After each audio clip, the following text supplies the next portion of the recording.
Nós vamos dar sequência ao estudo da Gênesis de Moisés, dentro dessa reunião que é de estudo do Evangelho, do Espiritismo e da evolução. Né?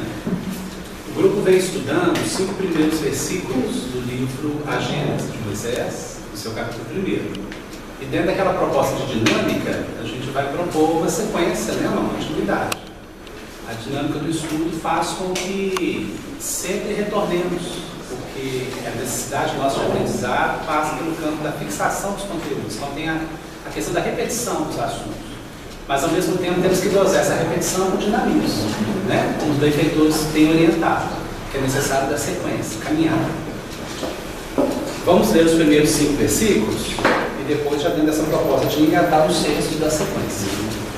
No princípio criou Deus os céus e a terra era sem forma e vazia, e havia trevas sobre a face do abismo, e o Espírito de Deus se movia sobre a face das águas.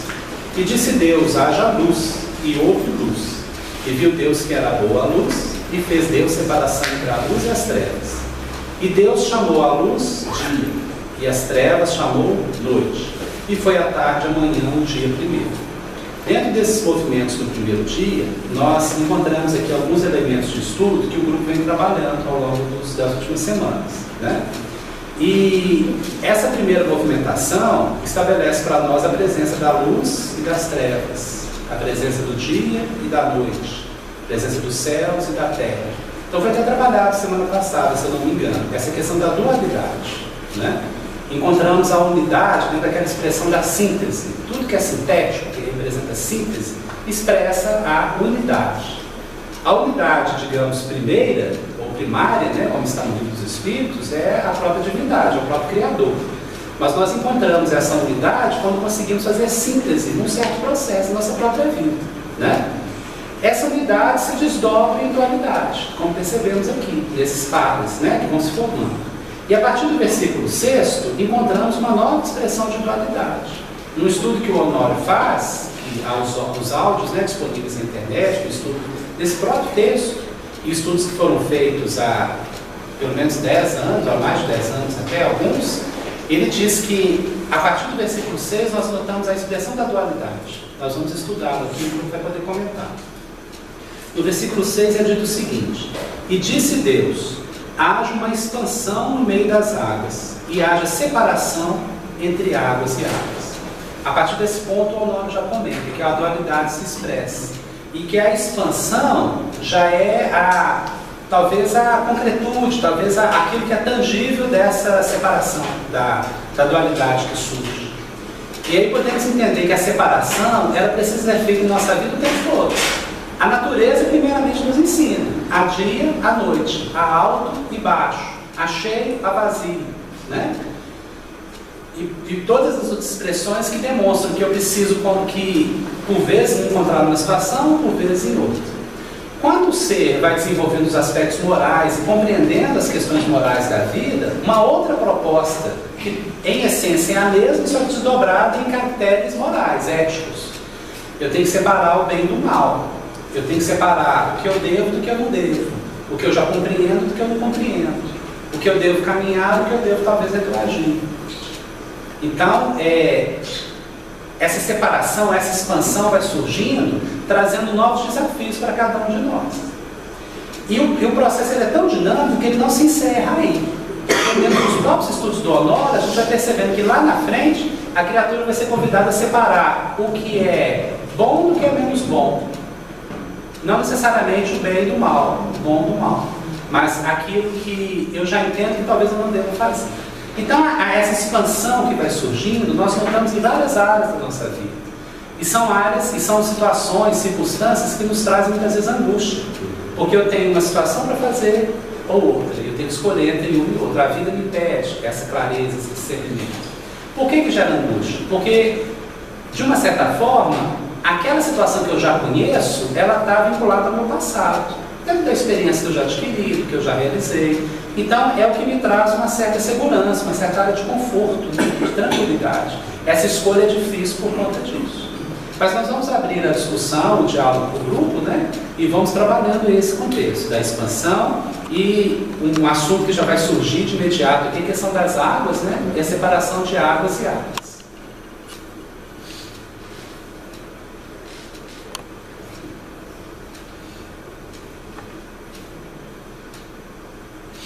O tema das águas é trabalhado pelo Honório, a gente se lembra do estudo dele, que ele vai começando a trabalhar com aquilo que é concreto para depois caminhar para aquilo que é mais, seria mais abstrato, mas é porque tange aquelas questões do nosso aspecto moral, ético, de vivência. Então, quando ele fala de separar a água de cima e a água de baixo, que vai estar no versículo 7, mas já vai antecipando, né? Quando fala águas e águas, primeiro ele trabalha assim, águas em cima, água embaixo. Na formação do planeta, a gente vê que as águas foram se condensando, formando rios, lagos, mares. Isso vai ficar mais claro depois na própria sequência do estudo. E águas de cima, como aquelas que se mantêm ainda em estado vaporoso, né? E formam nuvens, formam a possibilidade das chuvas. Então, o planeta como que vai se organizando. Porque a primeira movimentação do planeta é meio caótica, para o nosso padrão atual. Para a vida do ser humano aqui na Terra, ela é meio caótica. Mas à medida que vai se estabelecendo uma certa organização, a gente percebe essa separação das coisas. Só que aí o Honório propõe assim, mas espera aí, e um dia que o céu está límpido e não tem nuvem nenhuma? Onde é que estão as águas de cima? Se não tem nuvem? Aí ele já começa como que nos estimular a pensar que o redator aqui do texto, ele está falando de outro tipo de água. Ele está falando de uma outra realidade que transcende aquela que é material.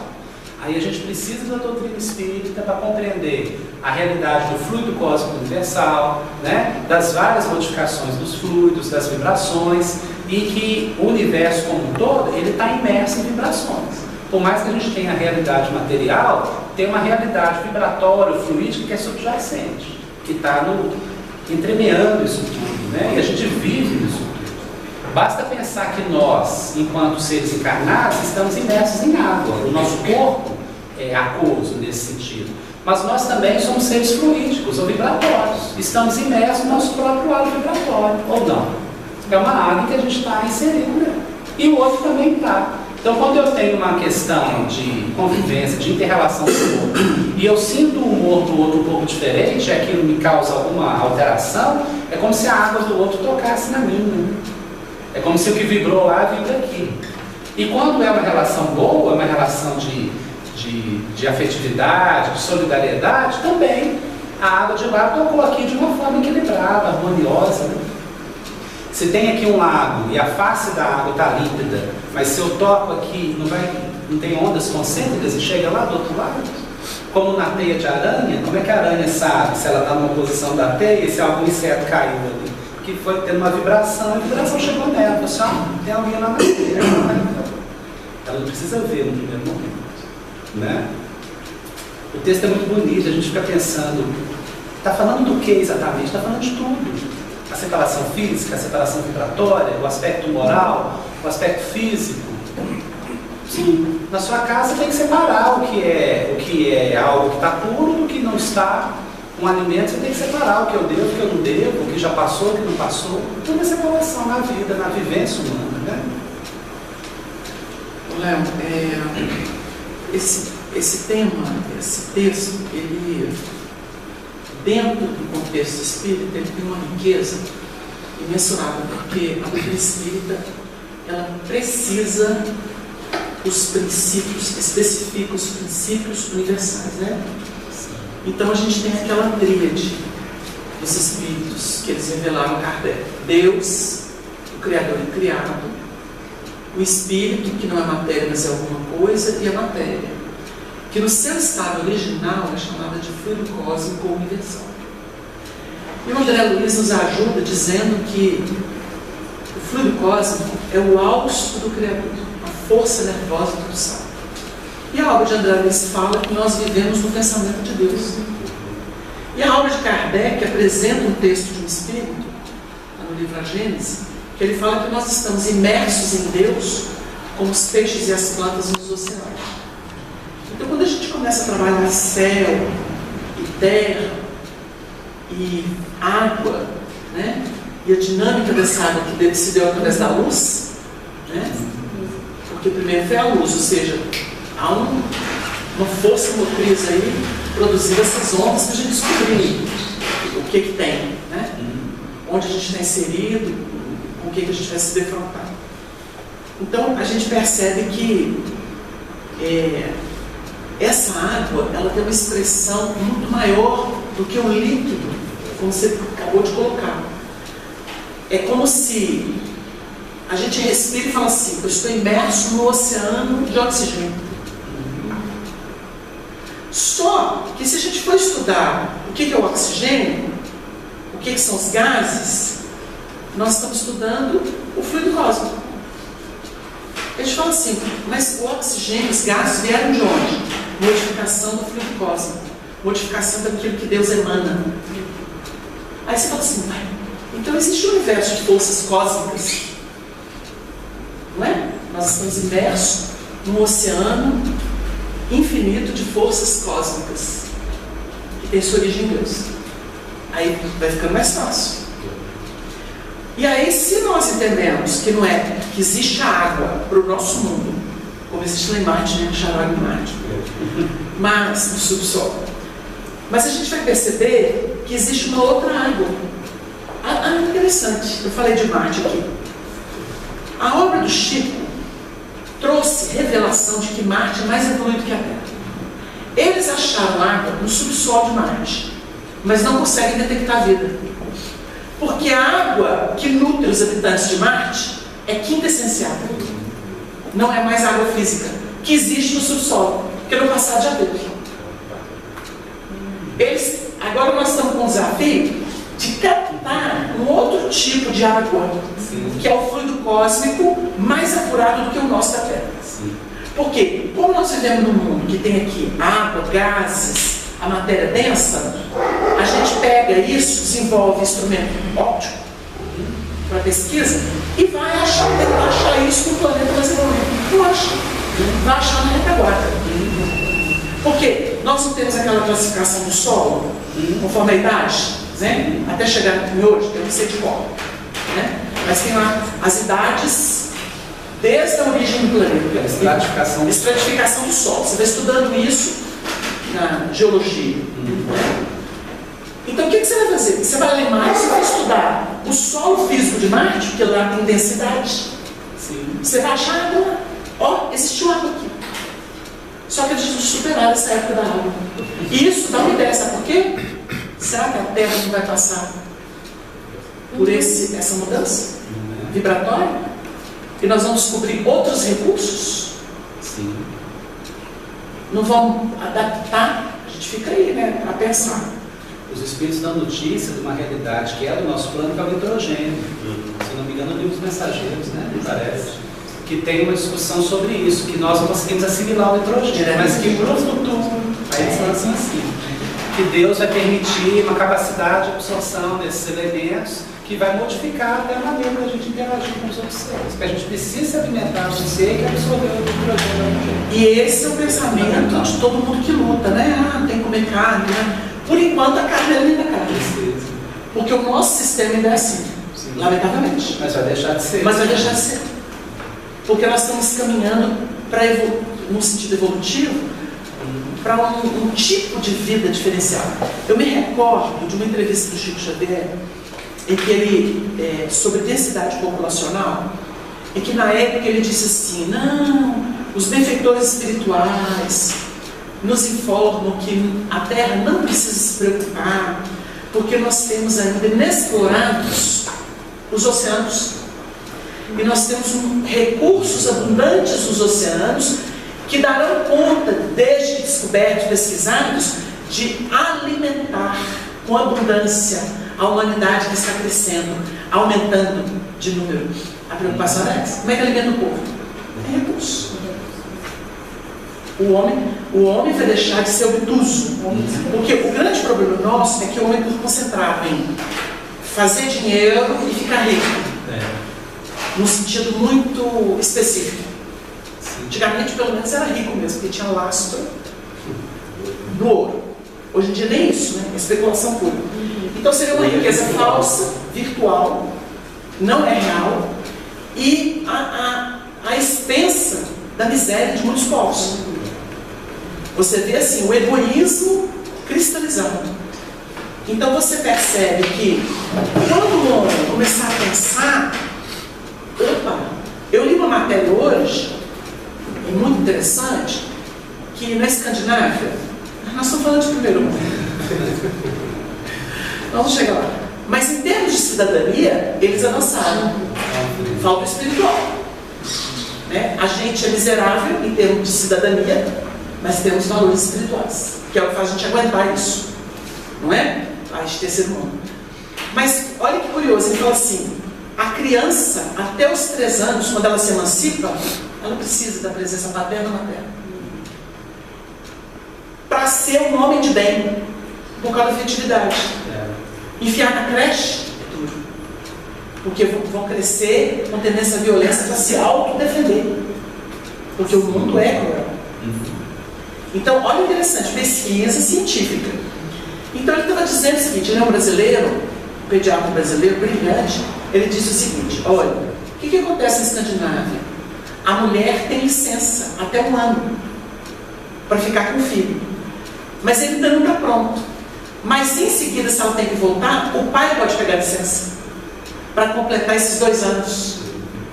Eles não perdem acesso ao mercado, porque a criação do filho ela tem prioridade.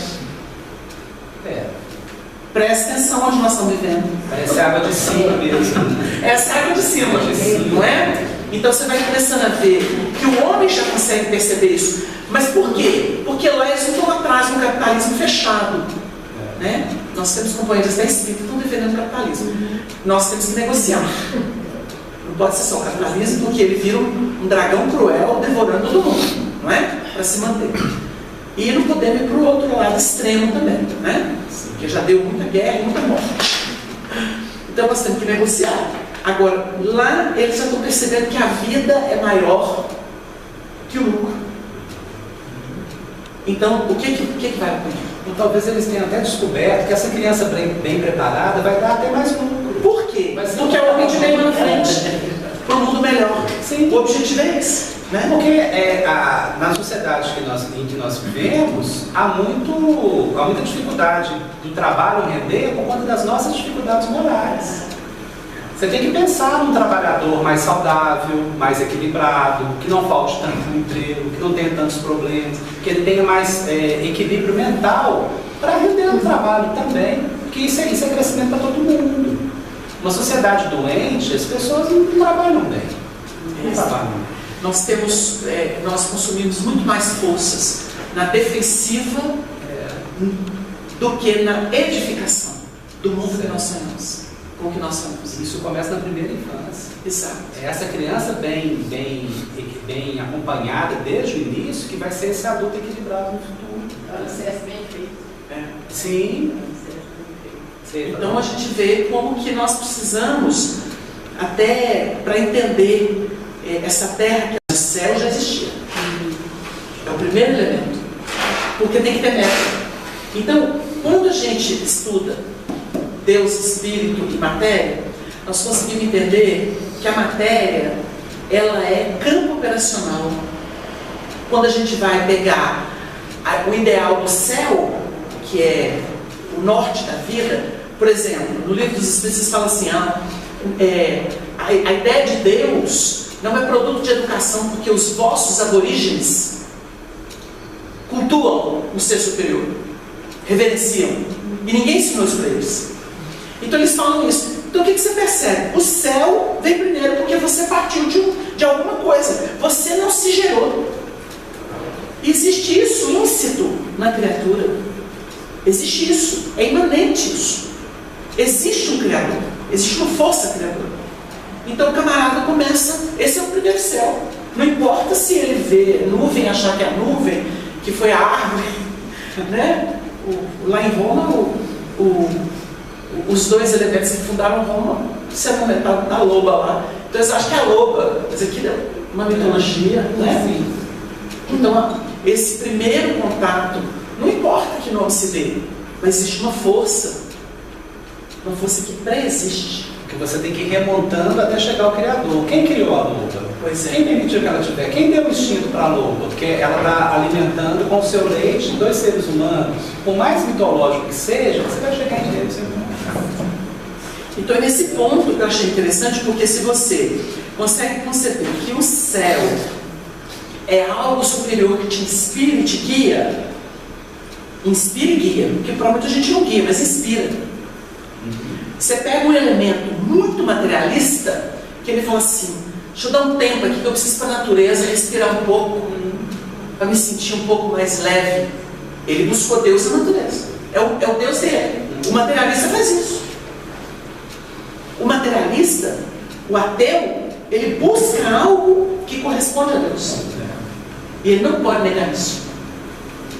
Você vê que o povo de tecnologia faz de tudo. Na hora que eles querem apresentar a fantástica técnica, eles colocam a natureza lá. Porque não tem nada mais exuberante do que a natureza. A força viva não existe. Não existe. Não tem nada sintético que se compare à força viva. Então eles não lançam mão disso. Ainda que seja por reprodução, por reflexão. E isso dá uma ideia, porque quando a gente trabalha tecnologia, mecânica, você fala assim, estão procurando a excelência. Estão procurando a excelência. Mas aquilo é reflexão. Tudo é reflexão. E onde que você vai? Refletir o quê? O original. O que é o original? Não é o que o homem criou. O homem cria, ele está abaixo do Criador. Então ele vai ter que esbarrar. Por isso, os sábios antigos ficavam ali cobrando a alma, a força primeira. A matemática surgiu dentro desse campo filosófico. Em Pitágoras e grandes outros matemáticos demonstraram essa realidade da natureza. Que ela tem uma forma, tem uma sequência, tem uma proporção. Tem uma inteligência da natureza que pode ser expressa em números, por exemplo. O matemático vê isso. É impressionante. Tem até aquele estudo, eu esqueci o termo que eles usam, das sementes do girassol, como elas têm, a espiral. Depois você tem como que a força de gravitação faz com que, por exemplo, a água num ralo, ela tem movimento espiraloide. Sim. Então, assim, são coisas e coisas. Quer dizer, existe uma inteligência aí que não é do homem. Sim. Né? Aquela figura famosa do Leonardo da Vinci, o homem vitruviano, mostra isso, a proporção do corpo humano. Todo mundo conhece, né? Tem um homem assim, e ele ali é um estudo matemático das proporções do organismo humano. E comprovado que essa proporção está na natureza. E repetindo padrões. Você fica assim, abismado. Zebra de água.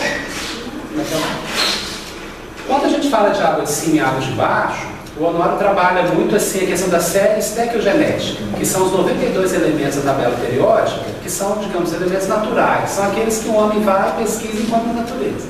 Do hidrogênio ao urânio, né?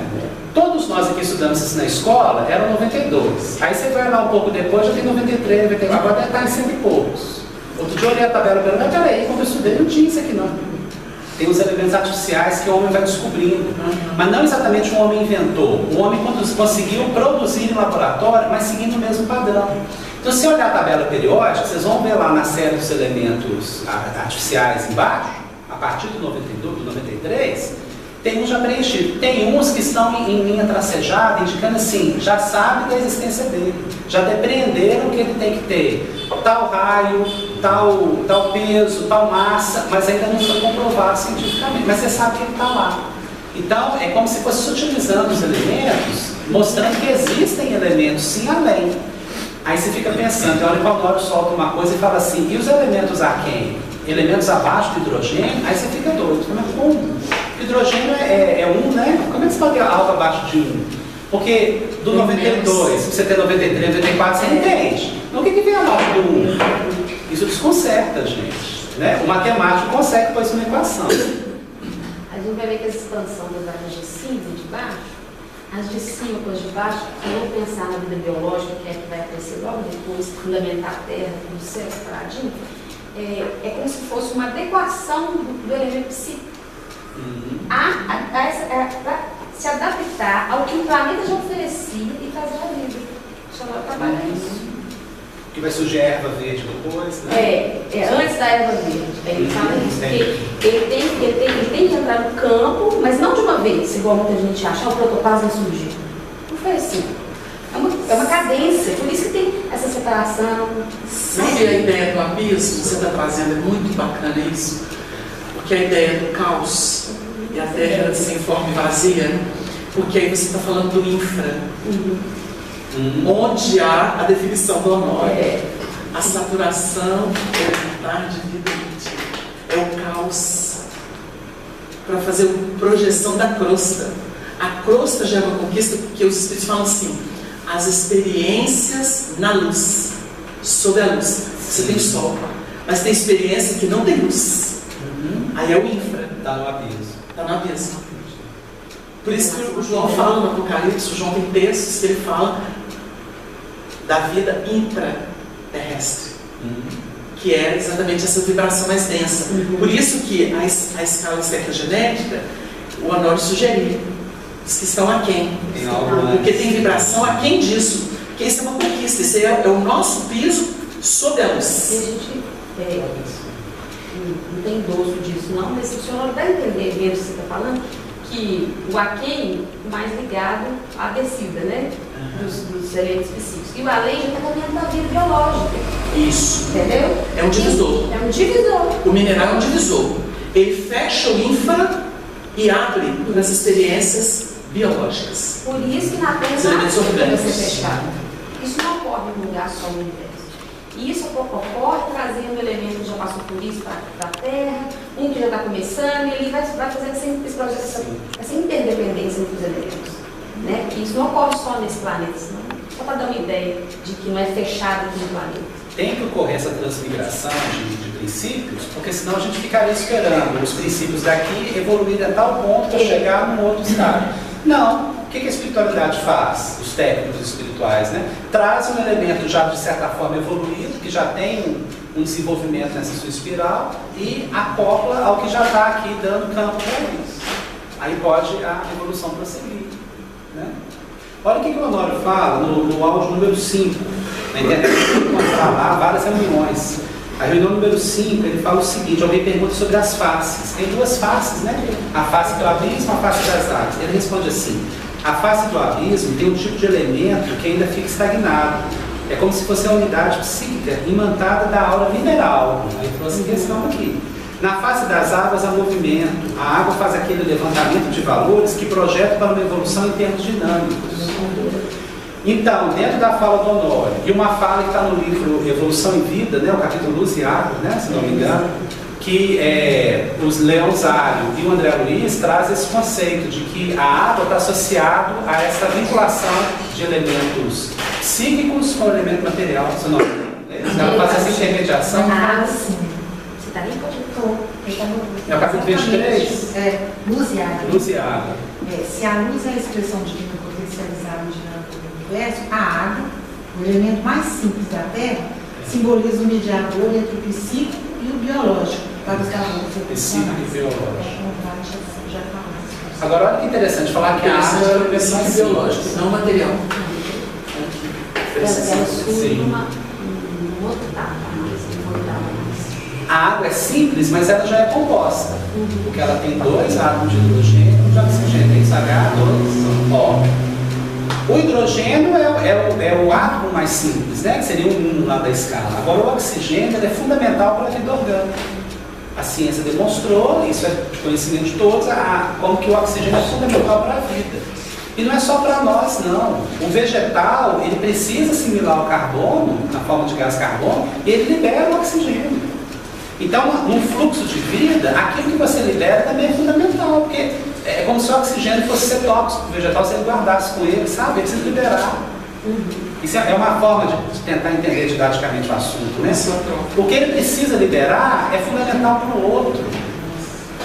Sem oxigênio, os outros seres não vivem, mas o vegetal precisa liberar. Cria uma interdependência. Né? Perfeito.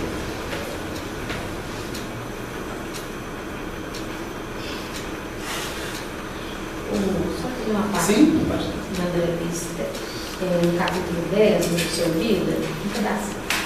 Ele fala assim: o estado fluido de determinados elementos se transforma em água, que brota para funcionar como sangue nas infinitas artérias da Terra.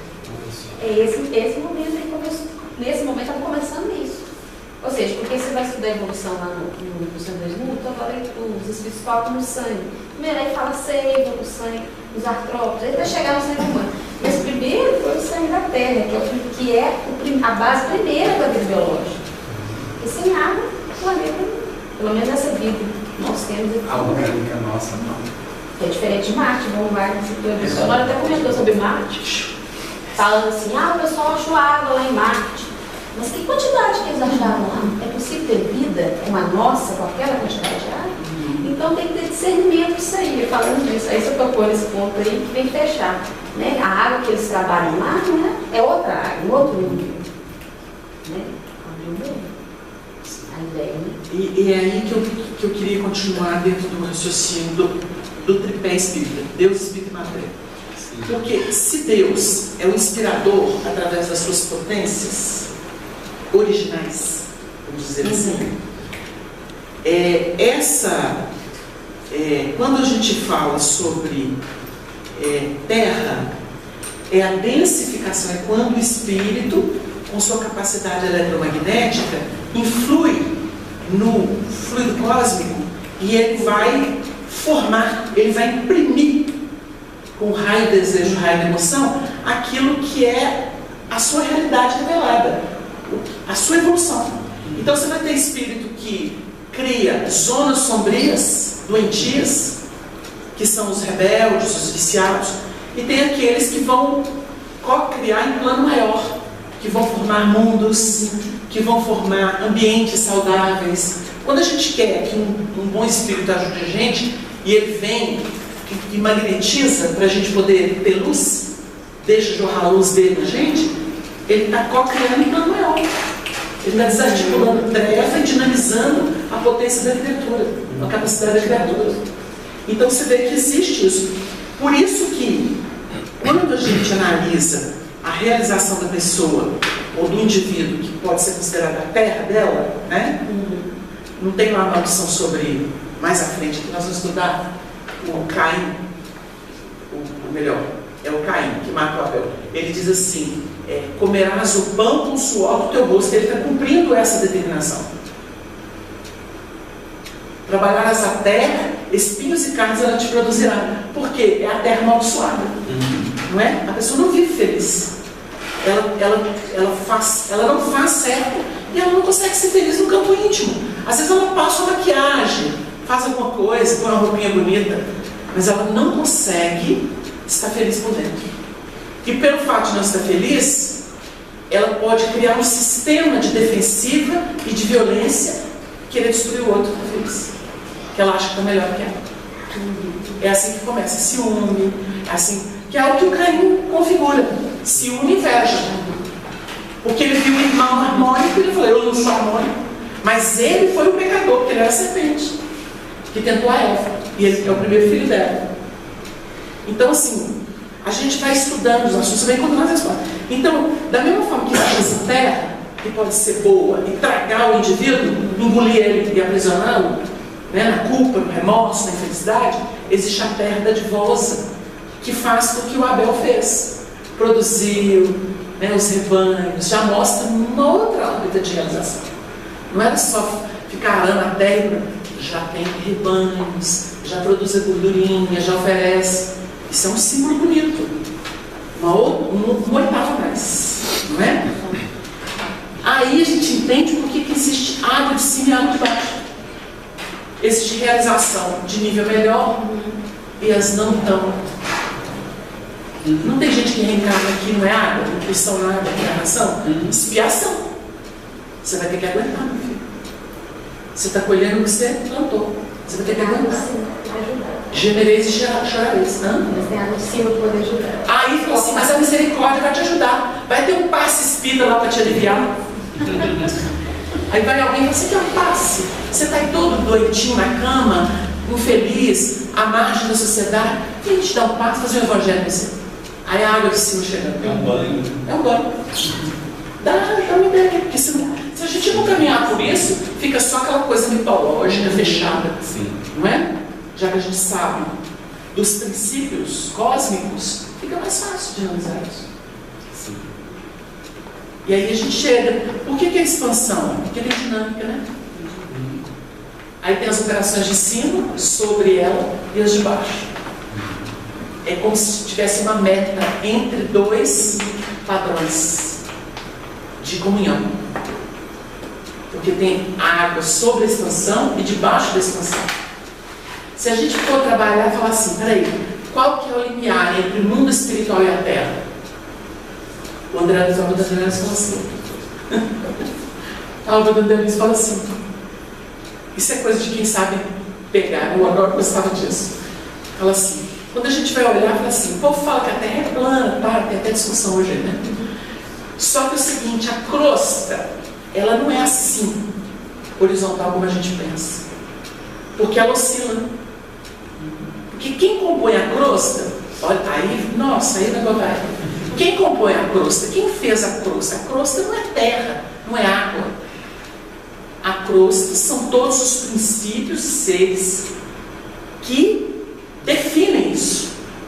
Porque água, rocha, terra seca, não surgiu sem a potência eletromagnética do pensamento das entidades que criaram o planeta.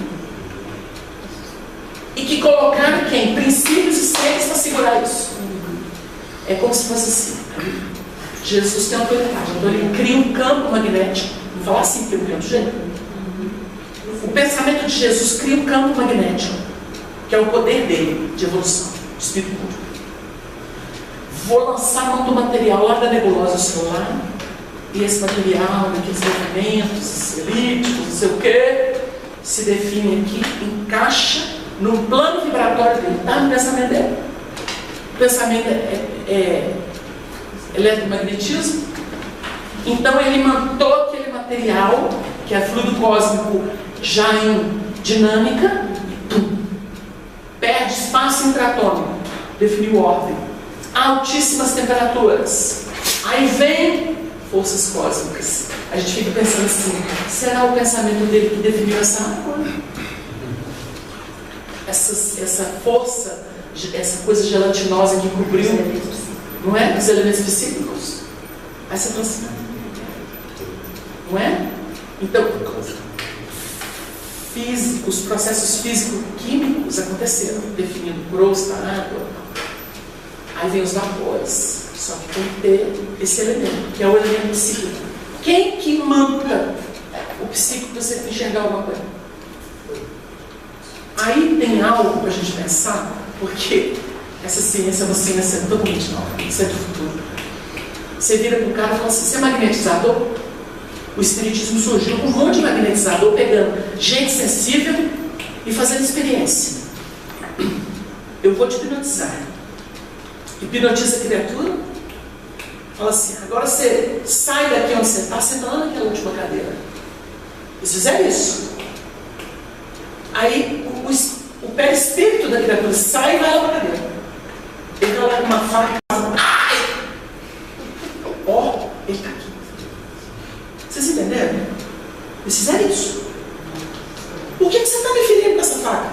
Ah, mas seu corpo está lá. Não, eu senti aqui. Aí eles descobriram que existia um duplo. Eles fizeram esse tipo de coisa. Acho que eu tenho uma ideia. Então você pensa bem, um elemento desse magnetizador, e o bom magnetizador, ele não é propriamente um técnico. Ele pode lançar mão da técnica. Ele tem que ter um magnetismo próprio. Algum tipo de autoridade, de autonomia. Ele chega perto do indivíduo e vai fazer o trabalho. O que esse magnetizador faz com o elemento? Ele joga para cima dele uma carga conscientemente. Ele está lá embotadinho, bloqueado, pensando só no problema dele. Libera ele, fala assim. Aí ele descola do corpo e fala assim, agora nós vamos trabalhar esse caos, esse abismo que você está nele. E começa a falar assim, o que é que você está enxergando? Onde é que está a raiz desse problema? Conta aí. Aí como ele está mais liberado, ele fala, estou assim, estou assim, estou assim. Então agora você vai fazer o seguinte, fala para esse aí que você perdoa. Ah, te perdoo. E você não está preso mais não. Isso aí agora virou luz, olha lá. É luz agora, tem flores aí, ó. É escuro, agora tem luz, olha aí. Então, dá comando, tem que ter autoridade. Na hora, ao instalar no dedo, você vai voltar. Ele não vai lembrar de nada. Oi. Foi para a vida. Cadê o bloqueio dele? Foi para o espaço. Foi para o espaço. Então pensa bem, o que é elemento psíquico? Porque magnetização, você transfere elemento físico. Ele é veículo. Você transfere algo que você tem, que já abunda em você e que o outro não tem. Aí você logo completa as lacunas dele. Aí o que era um caos ali, deixou de ser. Aí já começou. A terra era um caos, um abismo. Aí como é que ficou? Aí começa a definir. Primeiro é água. A água do Espírito de Deus se movendo sobre as águas. Aí vem luz. Engraçado. Nunca pensei que fazer umas coisas dessas. Liberou a criatura. Tinha bloqueio de relacionamento. Nossa, tô pronto, tô leve assim. Aí começa a dar uma olhadinha aqui, uma olhadinha. Daqui a pouco tá chegando alguém. A pessoa era bloqueada, não relacionava com ninguém. Tinha um trauma de infelicidade, uma coisa horrorosa. Tá lá, tá namorando feliz a vida, rindo à toa. Né? O que é isso? A luz se fez, aí começa a definir luz e treva. Por que dia e noite? Porque tem hora que ela vai falar assim: tem alguma coisa no relacionamento que me deixa triste. Mas eu estou bem. Começou a rever. Não um bloqueio, mas as linhas em que ela construiu o fantasma. Não sei se deu bem. Sim, tem que revisar, né? A própria construção. Porque depois vem de noite, ou seja, a dualidade continua. Ela não liberou plenamente, mas ela recebeu uma dinâmica. É interessante que Deus chama as trevas noite. Quando dá nome, parece que você já pode deixar melhor com aquilo, não é? Porque treva parece uma coisa ainda muito difusa, né? Muito abstrato até. Mas noite, você lida com ela. Você sabe que isso chama-se organização. Organiza o próprio campo psíquico, né? De tudo as coisas. Né? Ordem. Como Adão que vai dar nome depois aos seres, né? Deu ordem. Já está sendo dado um nome. Aí surge a vida, o aspecto sociológico da humanidade. É aí que surge, dando nome às coisas. Sim. Porque antes era o caos. O Kardec fez um trabalho que ele estudou o Islã e o islamismo. Então, está na revista Espírita. Então foi muito interessante porque ele viu que realmente o profeta era um missionário. Como vários surgiram, profeta, missionário. E ele teve o papel de unir as tribos nômades que não se entrosavam e que se guerreavam naquela região, que hoje é chamada os países árabes, né? O conjunto dos países árabes. O continente inteiro, vamos dizer assim. Então o que ele fez? Com tutela espiritual, ele conseguiu tirar a mentalidade promíscua das tribos, porque eles se acasalavam com filho, com filha. Era uma coisa sem critério. Ele ordenou isso e aproximou as tribos, usando o nome de Deus. E construiu a sua família. Então Kardec vai estudando isso e fala assim: olha o que essa criatura fez no mundo árabe, né? E estuda. Ele esteve casado com Khadija, estuda que quando ele teve a mulher dele, que era bem mais velha que ele, que nem a Gabi com Kardec, era 8 ou 9 anos mais velha que ele, quando ela desencarna, ele se perde. Ela era o esteio dele. Ele se perde, ele começa a ter um monte de mulher. Aí ele tem que colocar, autorizar a poligamia. E aí que surge a poligamia para se justificar. Então isso já foi o trabalho dele. Aí Kardec fala que com isso ele implantou um abismo entre o Ocidente e o Oriente. Porque é incompatível os sistemas de vida. Mas olha que beleza do trabalho que foi feito anteriormente, né? Sim. Então a gente pensa nessa magnetização, pensa nesse sistema todo, porque Jesus, quando estabelece isso aqui, esse protoplasma, ele vem das potências do alto, ele é base para a coagulação da vida biológica. Porque aí começam a surgir os primeiros seres orgânicos do nosso planeta, né? As algas azuis, depois as verdes, reprodutivas, e aí vai, né? As bactérias, os vírus fazendo a transição das pedras, dos minerais para o vegetal. E aí começam a surgir aqueles elementos que são dúbios. Pergunta onde está a transição, né? Até lá tem. Tem gente que não é uma coisa nem outra. É assim mesmo, é da vida. Então você vai vendo essa transição, daí a pouco está surgindo os peixes, os répteis, sai para a porção seca, dos répteis saem os mamíferos e as aves. E continua o processo. Está tudo descrito no livro de Gênesis, na ordem cronológica dos acontecimentos. E estudado por Kardec no livro A Gênese, tanto geologicamente como biologicamente. Aí você pensa assim, então é magnetização. Esse planeta não é dos homens, é do Cristo. Os homens estão podendo agir, reagir dentro de uma programação, mas livre-arbítrio que tem limite. Aí e quem falar que não tem, está errado. A gente pensa em toda a programação espiritual para a própria fase de transição e a preparação para o mundo de regeneração. Porque então os espíritos, ou melhor, o pensamento crístico, já tem isso tudo programado e delineado. A gente está vivenciando isso. No capítulo Luz e Água, na verdade é o capítulo 5, da segunda parte do livro Evolução e Vida. Na sequência desse estudo, ele trabalha a água como... Ele fala assim, os componentes psíquicos da luz necessitam da água para se fixarem e resplandecerem em obras concretas de evolução da consciência. Ele está trabalhando luz, trabalhando água. Aí depois ele vai começar a falar da água, fazendo uma referência a Noé. A gente trabalhou muito a arca na semana passada. Aí ele trabalha num salto, que agora já vai falar que, como na época de Noé, que houve um dilúvio por causa da violência, da corrupção dos seres, né? Hoje, um novo dilúvio se processa, mas esse é da água viva, capitaneado por Jesus, através do seu Evangelho. Então, toda uma transformação numa outra passada evolutiva. O que nós vivemos hoje, então, é esse dilúvio do Evangelho, no sentido dessa água que pode dessedentar. Aí ele fala isso, que vai ser a água que vai matar a sede daqueles que são sedentos. Né? E o trabalho do cristão, daquele que está entendendo a proposta do Evangelho, é ser instrumento para isso também, ser mecanismo, que essa água possa fluir por nós, dentro daquele mecanismo da caridade, da fraternidade, né? Que nós recebemos de cima e temos que corporificar isso na terra, através da caridade. Né? Você falando, então, eu pensando, se luz no plano interno é a ideia, um clique, um insight, a água é imersão no pensamento referente a isso. Aí você começa a calentar. É a imersão naquilo que a ideia revelou, na luz. Ou seja, nos raios da luz, você vai emergir. Aí você começa, porque a água tem a ver com o pensamento materializado. Sim. De algum modo. Não densamente, de algum modo. Porque no mundo vegetal, ele não é pedra. A água não é pedra. É mineral, mas não é pedra. Entendeu? Tem gradação. Sim, o que é a água, né?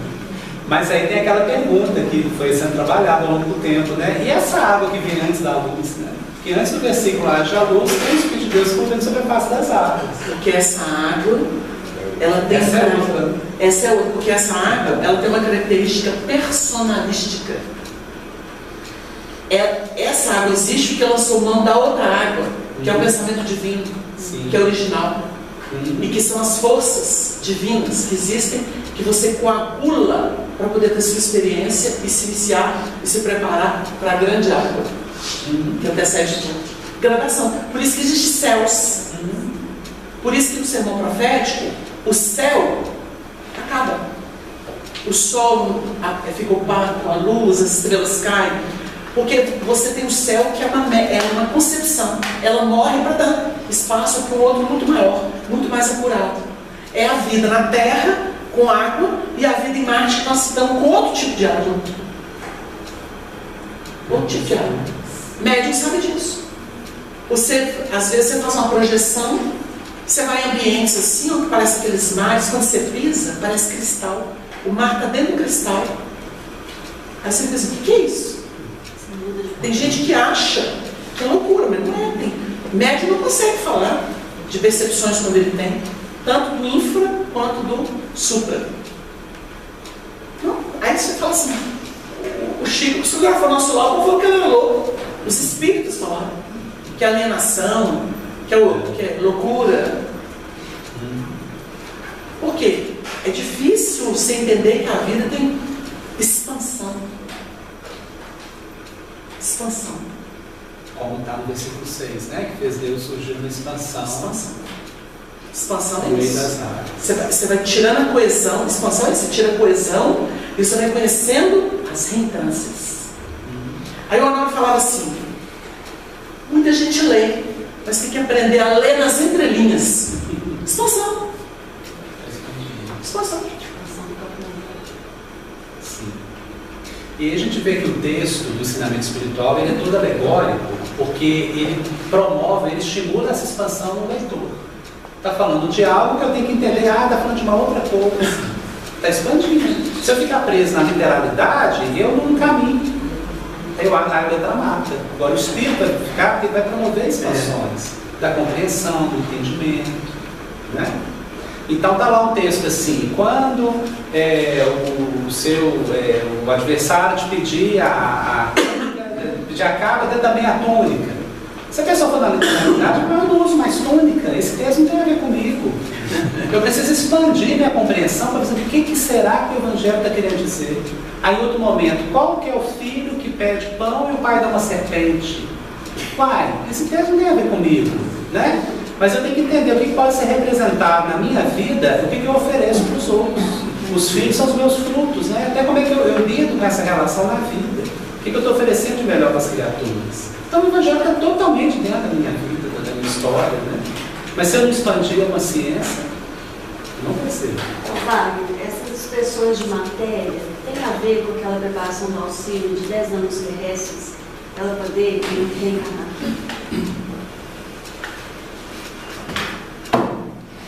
No livro fala que ela ficou 10 anos. 10 anos terrestres.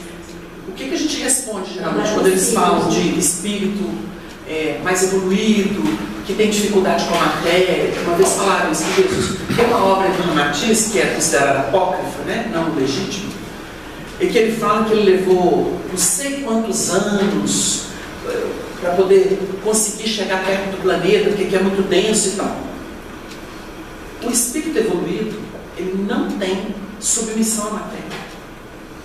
Submissão. Se ele depurou, ele não tem.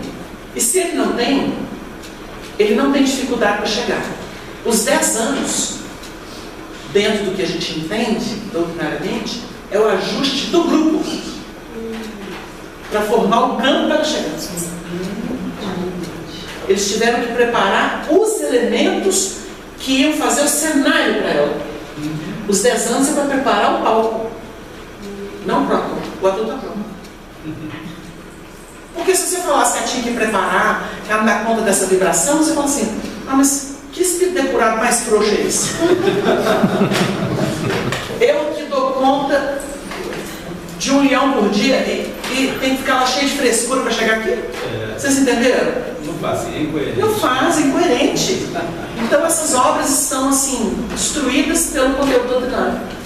Porque quanto mais evoluído, mais o espírito se faz presente. Por mecanismos que você não entende. Tem gente que fala assim, eu vi Jesus, eu não duvido. Eu não duvido. Se falar que está separado da gente, é teologia da Idade Média. Ele interage. Aí é o que eu estava falando. O Honório falava assim, eu não terminei. O Honório falava assim, pois é, a crosta, essa projeção.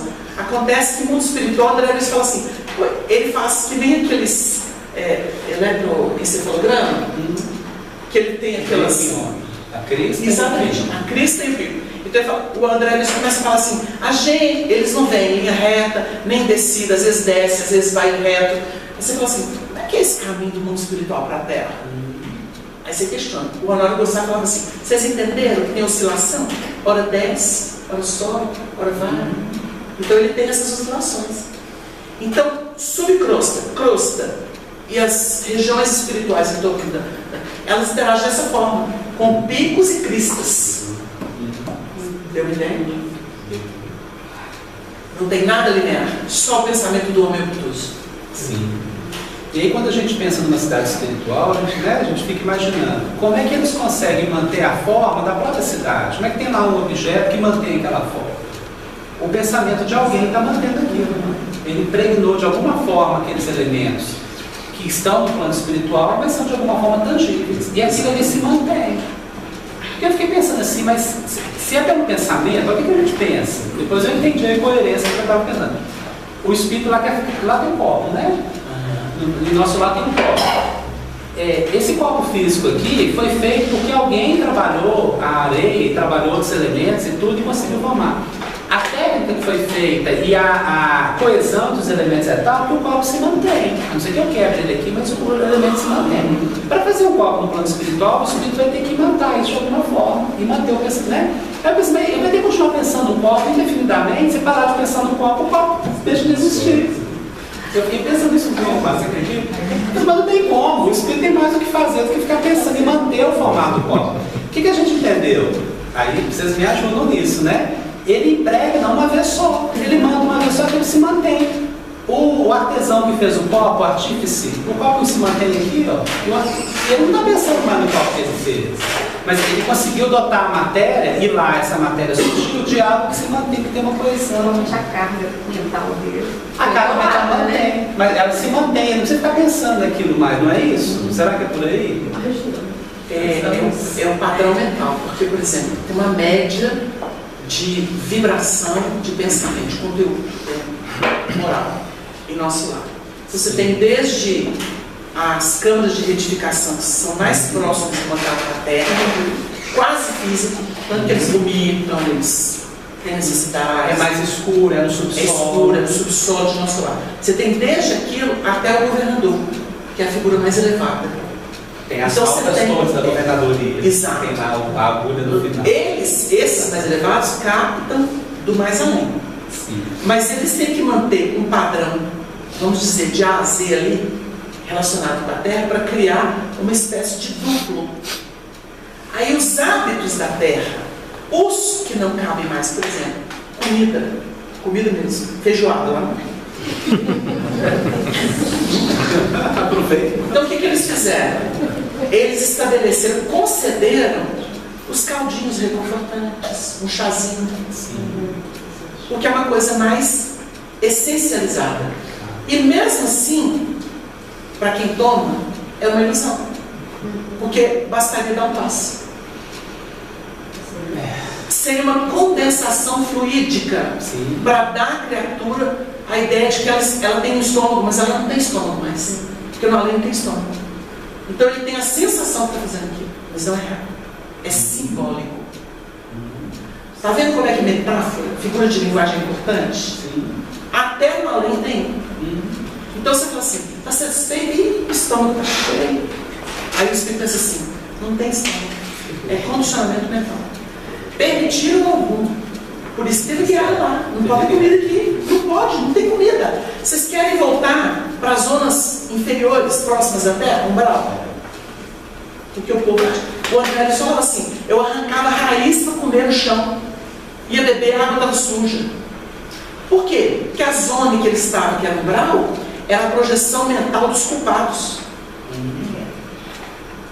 Ele estava sorrindo, então você estampa lá fora miragens, são miragens. Por isso que Kardec, o povo briga na doutrina espírita e fala assim, Kardec nunca falou que tinha colônia espiritual. Erraticidade. Mas não significa que tem essas organizações. Claro que tem. Porque tem meu lugar. Se a pessoa leva a memória da Terra, ela projeta lá. Então você pegou um grupo de espíritos que tem memória da Terra e os governadores que não precisam dessas coisinhas que eles têm, permitem que eles co-criem plano, não vou falar menor, intermediário. Então, no plano relativo, nosso lar é mantido pelo pensamento do governador. Ora, eu lembro. E ele deixa que o pessoal crie em cima. Sim. Lembrando que no plano inferior tem as criações daqueles dos dragões. Isso. O Gregório, então, mantinha aquela cidade. Ele e o grupo dele. Isso. No livro Libertação. Isso, é muito difícil. No Céu e Inferno, Kardec fala que não existe criação transitória de Deus. Ele fala dos elementos essenciais. Ele não deixa de existir. Aí você vai entender, mas existe perturbação.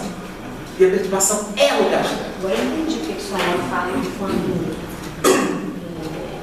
na questão sexual, que a mente começa a se erigir ali, e primeiro, ele começa com a criação. Porque a primeira criação do ser é o corpo dele. É o corpo dele. Espiritual. O mental, depois o corpo espiritual. Isso. Né? E dali ele E ele vai exercitar a troca sexual com reprodução até para consolidar. É como se ele estivesse verbalizando. É sempre a questão criativa. começou. Sim.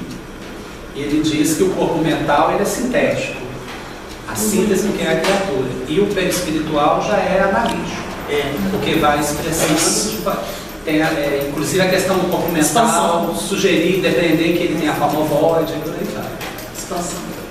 Expandido. A partir do mental, expande para o perispiritual. Para quê? Para fixar. Ele precisa de experiências em expansão para voltar e fazer a síntese. Porque a gente é criado em síntese por Deus. E você vai fazer a análise. Então você desce construindo corpos. Sim. Não é? Ou expandindo. Expansão de novo. Isso aqui está falando também de sério. Isso é tão bonito. E o Honório tem no livro As Chaves do Reino, o Espírito, tem no livro As Chaves do Reino um comentário sobre essa questão da reencarnação. E tem um texto de Paulo em Hebreus, quando fala assim, sacrifício não aceitaste, mas corpo me preparaste. Aí ele estuda essa questão da formação do corpo físico, que dá a possibilidade da reencarnação. Mas aí, até utilizando o próprio recurso que ele está sugerindo e expandindo o assunto, a gente percebe no estudo dele um áudio, o Honório encarnado, humano, falando disso, da formação do perispírito a partir do corpo mental. Então assim, Deus permitiu que a criatura, a partir do molde que ele tem, que é sintético, o corpo mental, formar o seu próprio corpo. E tem um perispírito. E depois o perispírito se condensar e ter o corpo físico. Olha a construção. Só que o corpo físico, ele é transitório de acordo com a realidade da matéria. Então ele dura quanto tempo? Dura aí o tempo de uma vida humana, algumas décadas. Mas aquilo ali se decompõe. Aí eu continuo com o meu perispírito. O perispírito vai durar quanto tempo? Exatamente. Aí, por aí vai. Estou falando nesse perispírito. Claro. Porque tem um comentário dele, um questionamento assim, o espírito sempre tem perispírito, ou chega uma hora que ele tem só corpo mental. Aí ele traz o texto do livro dos Espíritos, né, que fala sobre isso, que o estado tal dos espíritos puros, que eles têm como se não existisse. Para vós é como se não existisse. É como se deixassem aberta a questão, mas o importante não é a gente entender lá o ponto final, não. É a sequência das coisas, essa gradação que vai sutilizando. O próprio corpo físico, ele pode apresentar sutilezas. Eu posso, numa época da minha vida, ser uma pessoa mais bruta, mais rústico, e trabalhar com questões mais rudimentares, que se expressa até no meu semblante, na minha maneira de ser, nos meus gestos. À medida que eu vou me aculturando, ou vou me sofisticando de maneira tão positiva, eu posso apresentar o corpo de uma maneira mais sutil, nessa vida mesmo. Agora, imagine isso ao longo das vidas. Como que eram os corpos que eu formava em mundos primitivos ou em outras etapas da minha expressão. Eu vi o espírito é o mesmo, apresentando corpos diferentes. Né? Sobre dia e noite, luz e treva, quando ele define aqui, aí a gente tem que trazer uma observação, porque à noite, São João da Cruz escreveu sobre as noites escuras da alma. E toda pessoa que passa por grandes provações, toda pessoa que passa suas agruras, pode ser uma enfermidade, perda de ente querido, derrocada financeira, crise consigo mesmo, ela entra numa noite. A noite, ela tem uma peculiaridade, ela funciona como um acrisolamento. E o acrisolamento é o encontro da criatura consigo própria, com o que ela tem, com como ela está. Isso é imprescindível, porque é isso que faz nascer o magnetismo. Isso é que gera o magnetismo. E quando a gente fala magnetismo, é a carteira de identidade da pessoa. O magnetismo é noturno, né? Ele é noturno. Enquanto a eletricidade é diurno. Quando falo dia, é quando abre potenciais externos, abriu as portas e você vai. Aí você está recebendo investimento. O verdadeiro trabalho se dá à noite, porque é um testemunho pessoal inarredável. A gente acha que o dia é bom para a gente poder fazer as coisas. Não estou falando dia para trabalhar profissionalmente, não. É no plano da alma. A gente fala assim, quando está tudo bonito, aí eu posso fazer minhas caridades. Não. Você está carregando a bateria, né? Está carregando a bateria. Mas você vai ter que usar essa carga de noite. Você recebe de dia, para de noite você dar conta de fazer luz interna. Porque está tudo escuro. Sim. Não sei se deu ideia. Isso está no livro Evangelho por Dentro, no capítulo que estuda o sinal de Jonas. Uma geração má e adulta pede um sinal, mas não será dado um sinal senão do Jonas. E aí Jesus compara Jonas, 3 dias, aí fala que fica 3 dias e 3 noites no ventre de um grande peixe. E trabalha que o filho do homem vai ficar da mesma forma, 3 dias e 3 noites no ventre da terra. E aí o Albano explica isso, as 3 etapas do processo educativo, como teoria, prática e síntese, mas também ele trabalha isso, o dia, nesse sentido da iluminação, da aquisição de recursos, de preencher essa carga, de carregar a bateria, e à noite como testemunho, como foi falado agora, né? Para a gente ver que tem uma referência bem trabalhada pelos espíritos numa obra publicada, né? Então, o dia a gente pode comparar a questão do que vem de fora, né? E à noite, quando a gente vai pôr para fora, que a gente construiu durante o dia. Eu tenho que fazer luz, porque não tem uma luz externa. Deixa eu fazer uma pergunta. Pois não, sim. É uma coisa que hoje eu estava pensando exatamente nisso. Mas de manhã, da tarde, à noite, sim. E fiquei analisando. Eu pergunto. Eu posso considerar, por exemplo, que amanhã seja o momento de receber, à tarde seria o exercício e à noite a minha reação diante de tudo isso? Pode ser. Se quiser ler assim, porque à tarde tem texto de Evangelho que fala assim, ao final da tarde, e chegada da tarde, ou seja, declinou o dia, então você já está culminando uma ação. Pode ser. Porque quando a gente falou filosoficamente que o dia é para te suprir de recurso, à noite você está sozinho com você. Porque você vai dormir. É a hora da introspecção.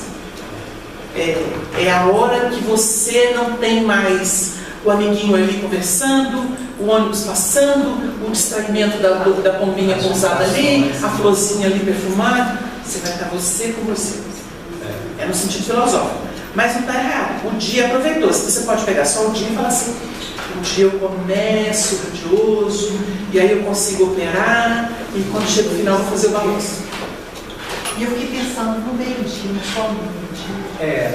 A gente tem que lembrar que é a hora que Saulo cai do cavalo. É a luz do meio-dia. Isso é muito sugestivo. O Marcelo. Porque a luz de Jesus é tão forte que foi acima, foi mais potente, teve mais luminosidade do que a luz. Imagina a luz em Damasco, meio-dia. Luz espiritual é diferente da física. Só fazer uma comparação, que você até leu também, né? Aquela desde a aula que o Marcelo está trabalhando. Sim. E lá ele pôs um trecho do livro Evolução em 2 Mundos, que uma parte que eu acho que encaixa nisso que vai estar trabalhando no intervalo, que você disse que encaixa mesmo. Entre a alma que pergunta, a existência que se expande, a ansiedade que se agrava, o espírito que responde ao espírito, no campo da intuição pura. Principalmente essa parte, o espírito que responde ao espírito no campo da intuição pura. Isso é um processo de aprendizado diário de incorporamento, né? Que só ocorre nesse processo. Espírito é no sentido de essência. De essência, né? Essência, porque é espírito com E minúsculo respondendo ao espírito com E maiúsculo. Não é você, nesse momento da noite, buscando em você mesmo respostas para a sua expansão? É o Pai que está nos céus, né? É intuição pura. O teu Pai que está nos céus. Consciência profunda. Questão 919 do Livro dos Espíritos. Foi essa atitude. Fazer o balanço. Fazer o balanço. E ele termina essas vozes imensa luta. Justamente. O que acontece nessas horas que a gente está com a gente mesmo? Como é que a gente vê a luta? Paulo fala assim: o bem que eu desejo, eu não consigo fazer. O mal que eu não quero, esse eu faço. Está lá a consciência profunda lutando, né, com toda a expressão da individualidade, para fazer o melhor, para ser o melhor. Desde daquele que já entendeu o que precisa. Pode ser um trechinho vazio. Ele fala assim: eu analiso o dia todo e vejo se não tem ninguém que possa reclamar de uma ação minha. Então, se o Agostinho fazia isso, é porque ainda tinha, né? O dia que deixou de ter, ele não precisava fazer o balanço. É como se indiretamente ele dissesse: olha, eu ainda tenho contrato. De vez em quando aparece uma outra pessoa que precisa fazer esse balanço. Uma pessoa tem parceiro, né? Está casado, está vinculado a alguém. Às vezes, aquela luta do dia a dia, aí na hora que vai deitar ou senta no sofá, nossa, agora nós podemos conversar. Você entendeu? Deixa o mundo e agora um vai conversar com o outro.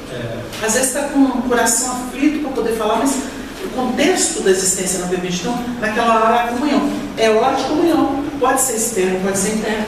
Agora todo mundo fica sozinho. Aí vamos supor que esse casal conversou, aliviou e tudo. Aí vai dormir. Um dorme. Um pode dormir, o outro fica lá assim. Agora sou eu comigo. E continua o balanço dele, não é? Agora sou eu comigo. E o outro dormindo. E o outro dormindo, gostou. E a pessoa lá às vezes não isso existe mesmo. E nessa questão da noite, pensando assim, até o nosso organismo não precisa dela para a reprodução dos hormônios, são produzidos. É um ciclo biológico. Né? Durante a noite. A expressão biológica precisa disso. As plantas têm isso, os animais. Ela é super tem. interessante. Então, para nós parece algo tão óbvio, mas na construção divina do orbe, isso entrou em conta, né? Disse, não, tem que ter um movimento aqui que vai gerar dia e noite. E a relação física com o Sol, a posição do Sol. Mas tem a Lua aqui que dentro do ciclo dela, ela vai gerar uma luz polarizada. Então, Jesus está construindo essas possibilidades para o encarnado e para o desencarnado também, né? Porque no plano espiritual vai ter, de acordo com o plano, vai ter expressões assim. Não, e é curioso pensar que o corpo vai se reorganizar. Quando o espírito sai, ele, na verdade, vai fazer o trabalho dele com ele. É quando o corpo trabalha. A gente fala que ele descansa, né? Mas esse descanso é questionado, porque ele vai trabalhar, ele vai se reorganizar, se remover. A gente vê uma sinonímia aí de emancipação da alma com a expansão. Né? É um momento de expansão da alma.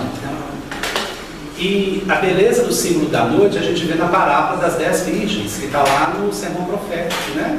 Porque acontece à noite, tem uma festa, tem uma recepção, um noivado, bodas, né? E as virgens que não são prudentes e não levam consigo o azeite, não tem como fazer luz. Então é símbolo daquela pessoa que não conseguiu juntar o azeite ao longo do dia. Porque durante o dia você tinha que ter comprado azeite, providenciado tudo. Chega à noite, não tem azeite suficiente. O que as outras falam? Vão nas aldeias e comprem para si junto àqueles que possam vender. Estimulando a questão do intercâmbio, da permuta, da troca. Isso é tudo ideia do Honório no Evangelho por Terra. Então assim, e o Chaves do Reino. Você vai no campo da interação humana adquirir recursos. Onde é que você consegue azeite na sua vida? Onde é que você consegue azeite na sua vida? Porque azeite, o Honório trabalha assim, né? Parece trabalhando com criança, dentro daquele sentido concreto de... Aí ele pergunta, o que é o azeite? Aí ele dá uma opinião. Aí ele volta lá na oliveira, aí ele mostra a oliveira, que produz a azeitona que é, ou a oliva, né? Que produz, que é prensada, aí produz o azeite, é a função do azeite. Aí ele vai trabalhar o vinho. O que é o vinho? Aí tem que começar na videira, que produz o barro da uva, a uva é prensada, aí gera o vinho. Você tem que fazer essa reflexão, essa expansão da sua própria compreensão para entender o símbolo. Por que a oliveira tem um papel de destaque no Evangelho? Porque ela se consome gerando luz no azeite. A árvore lá ainda não. A oliva ainda não, ela tem que passar pelo processo. A maceração da uva para virar vinho. Você tem algo que representa um trabalho de iluminação lá na frente. Então, quando as virgens prudentes orientam as outras, isso é muito bonito. Você tem que providenciar azeite, você tem que ir lá onde compra, onde vende. É na realização da vida, na interação. Pode ser assim no plano espiritual, um benfeitor falando para a criatura assim que, quem sabe você não reencarna agora? Vai lá comprar azeite para quem vende. E faz esse negócio de reencarnar. E o símbolo ele parece contraditório, porque para o espírito que está desencarnado, parece que entrar na carne é treva, né? Parece que ele está se apagando. Mas é lá que ele encontra azeite no outro É a noite. É a noite dele que ele vai buscar o azeite para fazer luz. E quando ele desencarna e ele teve uma vida muito aproveitada, e teve um bom aproveitamento da reencarnação, ele não chega com luz lá, não comprou o azeite, está fazendo luz. Ganhou o dia. Aí no ciclo da vida ele se prepara no outro dia para voltar para a noite aqui, no outro dia para a noite. Pois é. Essa seria a irrigação. Ele tentando dar luz, né? Trabalho de irrigação. Capítulo 19. Acho que eu gostaria de um esclarecimento, né? A gente pega o texto, né, de Gênesis e fica trabalhando em cima dele. Né? A gente vê a princípio que Deus chamou a luz de dia e as trevas noite. Né? E a seguir a gente tem a conclusão lá que sempre vem à tarde e amanhã, o primeiro dia. Sim. Né? E nós acostumamos no nosso dia a dia em dividir o tempo em manhã, tarde e noite. Sim. E a gente percebe que no texto começa com tarde e manhã e não há essa conotação de noite no texto. Então eu gostaria de um esclarecimento em cima dessa. Essa é uma daquelas passagens que parece que o texto nos provoca. A gente tem uma maneira de entender as coisas e o texto vem para algo diferente, é para deixar desconcertado. Você é estimulado a pensar o que será que está querendo dizer. Não seria, Wagner até já falou sobre isso, os componentes físicos da luz necessitam da água para se fixarem e resplandecerem em obras concretas de evolução e consciência. Tem mecanismos, né? Olha, essa questão, a Sandra trouxe um recurso do livro, porque essa questão da tarde e manhã, ela é profundamente filosófica. O que você consegue juntar até a tarde, porque amanhã das causas primeiras, ela é obscura. Ela até combina com um abismo. Não é? O Espírito de Deus movia isso para a face do abismo, porque é obscuro. É o que a gente está falando do infra, do elemento lá nos primeiros contatos com a matéria, coagulando a matéria, para preparar o jardim e eclodir com o pensamento contínuo. Esse começo, ele é obscuro. E, na verdade, ele é tão elementar para fomentar a vida interior, para capacitar a pessoa a ter olhos para ver, ouvidos de ouvir, ele não é citado. Né? Ele está ali implícito. Numa análise, vamos dizer, de evolução, do princípio para o ciclo. No campo da nossa vida, nós só começamos a gerar mérito e demérito a partir da tarde. Amanhã não conta. Como a gente não conta o que se faz no mundo primitivo. No mundo primitivo não tem moral agregada. Então você tem a manhã da terra, que foi o mundo primitivo. No mundo primitivo eles estavam esbarrando no outro, pancada aqui, pancada ali, para criar o quê? Um piso elementar, para começar então a cogitar. Mas quem dá nome é o Adão, e ele vem de fora. Ele consolida a tarde, que vai abrir o quê? Para uma nova manhã. Amanhã é o campo que você desenvolveu nessa tarde, porque senão você não entenderia nada, você não perceberia nada. Essa manhã já te dá encargos, porque a tarde anterior te preparou. Agora, a manhã original, você não sabe dela. Porque ela tem um papel que não é considerado em termos morais. Esse aspecto filosófico é extremamente bonito. E até a faixa de princípio de cada um de nós. Né? Como é que a gente... Isso fica no automatismo, mas eu não vou individualizar essa informação. Não pode. Como se alguém falasse assim, então eu fui tal animal, eu fui uma planta. O Honório tinha uma forma de falar. Ele diria assim, por exemplo. Ele diria assim, nessa manhã obscura, que não aparece, que não é contada, você tem as linhas essenciais, diretivas da vida. Linhas. Sim. Só vai individualizar na tarde. Na tarde se individualiza. Aí você tem um conjunto. Não são linhas mais, é um conjunto, é um painel. Aí você pode bater, que ele vai responder. E na manhã você vai ter encargo. Aí começa a dinâmica da vida. O primeiro dia é composto dessa forma. Né? Pelo que a gente depreende. Aí a gente vê o André Luiz falando, quando o trabalhador está pronto, o trabalho aparece. Exato. Porque esse mecanismo combina perfeitamente. Na manhã o trabalho vai aparecer. Não é? Quando ela fala do psíquico no biológico, é isso mesmo.